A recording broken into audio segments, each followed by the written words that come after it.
Welcome to our lecture online. In algebra, we also have to get used to using the set symbols and the symbolization or the representation of what we mean by sets. So let's say we have a grouping of numbers. We have 10, 2, 4, 8, and 6. So we can say that we can put those into what we call a set notation, and we can assign a letter to represent that particular set of numbers. So we can say that A is the set of numbers 2, 4, 6, 8, and 10. We can also describe that set. For example, we can say that A is a set of all even integers between 1 and 11, and we would come up with the same 5 numbers. Or we can use a more, what we call, algebraic representation of that particular set. We can say that A is equal to the set of all x such that x is an even number between 1 and 11. So that's how we read that particular statement. So we have a set of numbers, we represent it by the letter A, and we define it that it's a number that can be represented by the letter x, and the letter x will then represent the numbers in the set, and then we describe the definition of that set, and it's all even numbers between 1 and 11. Now notice here we wrote integers, there we wrote numbers. When we talk about even numbers, we imply that these are even integers. We can also use symbolism like this. We can say, for example, that 4 is an element of the set A. We know that A contains 5 numbers, 2, 4, 6, 8, and 10, and 4 is one of those numbers, so therefore we can call that an element. It's an element of that set.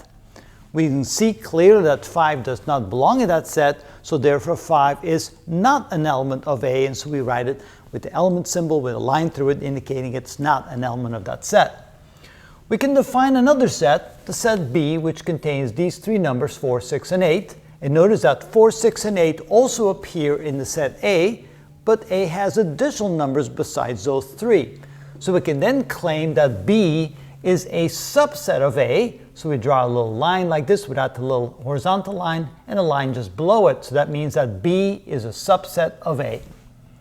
Let's say there's another set that contains the 2 numbers 2 and 4. Since both of those numbers also belong to the set A, we can say that this set, which we didn't define by any letters, is a subset of A.